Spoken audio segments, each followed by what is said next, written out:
Bora começar o vídeo com aquele tradicional giro de notícias e a primeira informação é sobre o Atlético Mineiro. Batalha não descarta deixar o Atlético. Ele tem mais um ano de vínculo, mas nesse momento prefere nem renovar o contrato. De acordo com a imprensa argentina, o volante barra zagueiro de 33 anos de idade interessa ao River Plate. Preciso falar agora sobre as cotas dos campeonatos estaduais, muito desiguais para o ano que vem. Em São Paulo, por exemplo, Corinthians, Palmeiras, São Paulo e Santos tiveram direito a um aumento, um reajuste de 10%. E eles vão ganhar 44 milhões de reais cada pela participação no campeonato estadual. No Rio de Janeiro, o Flamengo é quem mais ganha e terá direito a 22 milhões de reais, ou seja, metade daquilo que vão faturar, por exemplo, Corinthians, Palmeiras, São Paulo e Santos. E olha que o Flamengo vai ser o dono da maior cota, seguido por Botafogo e Fluminense, 17 milhões de reais para cada. O Vasco terá 11 milhões de reais. No Campeonato Mineiro as coisas ainda não estão totalmente definidas. Os direitos de transmissão estão sendo vendidos, mas se fizer valer aquilo que foi praticado em 2024, dá para dizer que Galo e Cruzeiro estarão bem atrás. Nesse ano, eles ficaram com 7 milhões de reais cada, enquanto o América teve direito a 3 milhões de reais por mês. E olha que a gente está falando de três dos principais estaduais do país. Se colocarmos Campeonato Paranaense, Gaúcho, Capixaba, Cearense, entre outros, a discrepância será ainda maior em relação às cotas. Bora falar agora sobre a dança das cadeiras em relação a técnicos. 5 dos 20 times da primeira divisão ainda não encontraram um comandante para 2025. São eles o Santos, o Grêmio, o Atlético Mineiro, o Vasco e o Mirassol. E desses 5, 4 têm algo em comum, todos sondaram a situação de Luiz Castro. O Atlético é quem mais insiste, né, em avançar nessa história, mas o Luiz Castro tem batido na tecla de que tem 43 milhões de reais a receber do Al Nassr até o fim do seu contrato. Se ele aceita qualquer acordo com o clube brasileiro hoje, ele perde essa bolada. Diante desse cenário, outros nomes têm sido especulados. Renato Gaúcho já foi cogitado, por exemplo, no Vasco e no Santos. Peixe que espera por uma resposta de Gustavo Quinteiros, argentino que comanda o Vélez Sarsfield. O Mirassol é outro que surge na Série A, ainda sem técnico. O Mozart, que conseguiu acesso com o time, acabou aceitando uma proposta do Curitiba. Para arrematar em relação à dança das cadeiras, é legal contar também que, segundo o próprio Thiago Carpini, que decidiu permanecer no Vitória, ele foi sondado recentemente pelo Grêmio, pelo Vasco e pelo Atlético Paranaense, que caiu para a Série B. O Júnior Gifone, boa noite, Nicola. Novidades no Galo. Técnico e jogadores do Atlético insiste na contratação do Luiz Castro. Ainda não houve um não do Luiz Castro, então o Atlético ainda bate nessa tecla. E jogadores vão chegar a partir da escolha do novo técnico, que eu acho absolutamente pertinente. Aí você sai contratando um monte de jogador, o técnico fala, não, esse cara eu não compro, e aí você fica com o jogador inutilizado. Obrigado, Júnior. Deixa eu pegar mais participações. Superchat do Lucas Santos. Boa noite, Nicola. Pelo amor de Deus, crava aí o novo técnico do Galo. Muita ansiedade e você... Obrigado pelo carinho, Lucas, de verdade. O Atlético tem insistido no Luiz Castro, que não pretende tomar sua decisão antes do dia 15. A gente está no dia 11, né? Já havia contado para vocês que o Luiz Castro tem direito a 3 milhões de reais por mês de salário do Al Nassr até junho do ano que vem. É muito louca essa história. Ele foi demitido em setembro desse ano, mas segue ganhando 3 milhões de reais por mês até junho do ano que vem, que é quando acabaria o contrato. A única chance desse pagamento ser interrompido é se ele se empregar. Então, no dia seguinte ao anúncio de um acordo como técnico de outro clube, o Al Nassr deixa de pagar os 3 milhões. Então, para que o Luiz Castro volte para o futebol, seja do Galo, do Santos, do Vasco, precisa ser uma baita proposta, não só financeira, mas também estrutural, de projeto, de títulos e tal. O Galo está tentando convencer o Luiz Castro a aceitar essa oferta. Eu não acho, e é uma opinião, não é uma informação, eu não acho que desse mato vai sair coelho, porque o Galo vai precisar cortar a despesa no ano que vem. O Galo não tem o calendário mais atrativo do próximo ano, porque está fora da Libertadores da América, mas o Atlético tem insistido no Luiz Castro. Se não rolar o Luiz Castro, eu posso assegurar para vocês que basta ligar para o Cuca e no dia seguinte o Cuca já está em Belo Horizonte para assinar contrato. O Cuca está louco para voltar a trabalhar em um clube grande e o Atlético ele considera um clube gigante, um clube que ele quer muito trabalhar. Então, cabe à diretoria. Se não rolar com o Cuca por opção do Galo e com o Luiz Castro, aí parte-se para um plano C. E eu confesso para vocês que nesse momento eu não sei quem é, tá?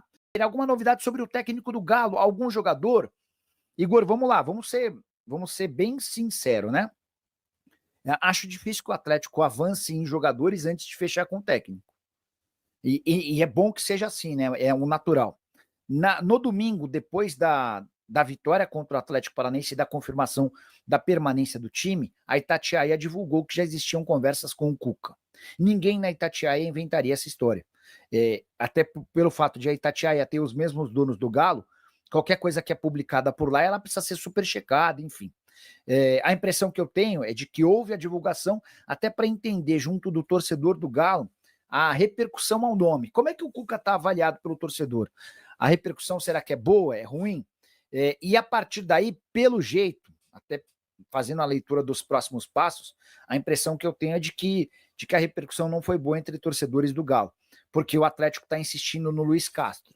Um negócio super difícil, especialmente porque o Atlético não vai ter a Libertadores da América para disputar do ano que vem, e isso impacta em menos dinheiro, num projeto menos ambicioso, e também num projeto menos valorizado para o treinador. E aí, só para completar, é sempre importante lembrar que o Luiz Castro, que foi demitido do Al Nassr em setembro desse ano, segue ganhando 3 milhões de reais por mês, mesmo desempregado. E o Al Nassr vai pagar essa grana até junho do ano que vem, que é quando acaba o contrato. A única condição que faz com que esse pagamento deixe de existir é se o Luiz Castro se reempregar. Então, se ele aceita a proposta do Santos, do Vasco, do Galo, do Cruzeiro ou de qualquer outro clube, no dia seguinte, a esse sim, ele deixa de receber os 3 milhões de reais mensais. Então, para o Luiz Castro, precisa ser um baita negócio para que valha a pena, tá? Mas hoje o que se fala é de Luiz Castro e também do Cuca com essas condições que eu já contei para vocês. Deixa eu pegar mais participações. Canal Galão Querido, superchat generoso. Boa noite, Nicole. E a reunião do Galo com o Luiz Castro. Deixa eu mandar uma mensagem para o Luiz. Vamos ver se o Luiz consegue nos contar alguma coisa. Tudo em ordem por aí? Ordem por aí? Espera aí.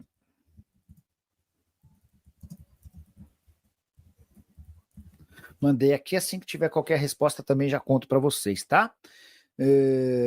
Tem gente perguntando, repercutindo, uma entrevista do Arana, provavelmente eu fico, tenho contrato, mas no futebol tudo pode acontecer. Essa entrevista o Arana concedeu depois do jogo contra o Atlético Paranaense. Ele chega a citar nessa entrevista que ele tem um filho com necessidades especiais, porque é autista, né? E que a cidade de Belo Horizonte o acolheu bem, não só o filho, mas a esposa, enfim, e que isso também teria um papel importante em uma possível transferência. Imaginar o Arana jogando em outro clube brasileiro, para mim essa chance é zero. Se fosse para pintar alguma coisa, precisaria ser para o exterior, mais especificamente para a Europa.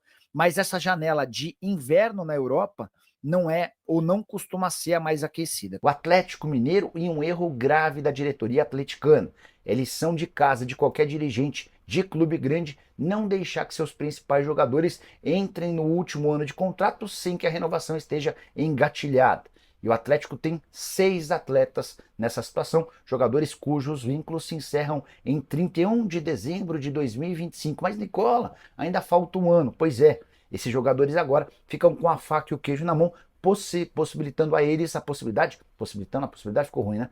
Mas permitindo a eles a chance de assinar um pré-contrato na metade do ano para se mudarem de graça para quaisquer outros clubes em dezembro de 25. O caso mais complicado hoje é do Everson, goleiro de 34 anos de idade, que interessa ao Bahia. O Bahia ofereceu 3 milhões de euros, ou mais ou menos 19 milhões de reais. A resposta do Atlético agora é simples, ou ele aceita 19 milhões e perde um goleiro super importante, ou ele fica com o Everson, mas perde o jogador de graça daqui a um ano. Outro caso bastante complicado é do Zaratio, atleta argentino comprado por 6 milhões de dólares, esse valor equivaleu a só 50% dos direitos econômicos. O Atlético tenta há meses a prorrogação do contrato do Zaratio e não consegue avançar. Diante disso, vai ser grande a chance de o Galo perder esse jogador extremamente importante, sem qualquer receita. Os outros 4 atleticanos, cujos contratos estão a um ano do fim, são Alan Franco, Júnior Alonso, Batalha e Saravia. Torcedor atleticano, tá difícil aí saber quem será o futuro técnico da equipe, né? O treinador que comandará o Atlético Mineiro na temporada de 2025, né? O Galo tá insistindo muito aí no treinador Luiz Castro. Eu acho que está perdendo tempo com essa negociação, porque, na minha visão, seria um salário altíssimo para o Galo pagar, em meio que o Galo já enfrenta uma crise financeira, né? O Galo não está naquela crise totalmente assim de estar devendo salários, dessas coisas assim, não tem essa situação, mas a dívida do Galo vem aumentando e o Galo na próxima temporada terá Sul-Americana, Campeonato Brasileiro, Campeonato Mineiro e Copa do Brasil para disputar. A Sul-Americana, né, é como se fosse a segunda divisão da Libertadores, né, digamos assim. E a visibilidade não chega a ser tão grande. Para ficar legal, o Galo na Sul-Americana teria que chegar lá na decisão, conquistar o título para poder ser rentável, né? Na minha visão é essa, que o Galo precisa ser campeão da Sul-Americana para poder ter uma renda, uma visibilidade maior, né? Então, acho aí que o treinador, o Cuca, seria o ideal para o Atlético no momento, porque ele já tem uma história boa no Galo, né? Os torcedores, grande maioria, gosta do Cuca no Atlético Mineiro, né? Sabe da importância dele para o Galo, sendo que tem que conversar com ele direitinho. Cuca, você vai ficar a temporada inteira? Podemos contar com você a temporada inteira? Porque o Cuca, sabemos aí, com os últimos clubes que ele passou, né, ele não durou muito tempo nas equipes, sempre saindo, com às vezes problema de família, né, problemas da situação que ele teve pessoais, mas isso deixa um pouco de preocupação, né, porque se ele pegar o Atlético e chegar no momento ali numa fase derradeira e abandonar o barco de novo, não adianta nada ter contratado o Cuca. Muitos falam do Renato Gaúcho, outros dizem que Renato Gaúcho não tem um perfil para trabalhar no Atlético, né? Então peço aí sua opinião nos comentários, vamos debater sobre essa situação aí, se o Cuca seria um bom nome para o Atlético, né? Tem aí o Caixinha, o Pesolano, né, que foi nomes aí sugeridos nas últimas vezes. Um nome negado já no Galo é do Tite, né, pela questão do rebaixamento do Galo da outra vez. Então ele é um nome que até agradou a diretoria, assim foi dito, mas a parte da torcida, grande maioria gigantesca, não aprovou o nome de Tite no Galo. Então se inscreve aí no canal, deixa o like, compartilha o vídeo aí para mais atleticano, para a gente estar sempre buscando as informações aqui do novo treinador do Atlético Mineiro. Forte abraço!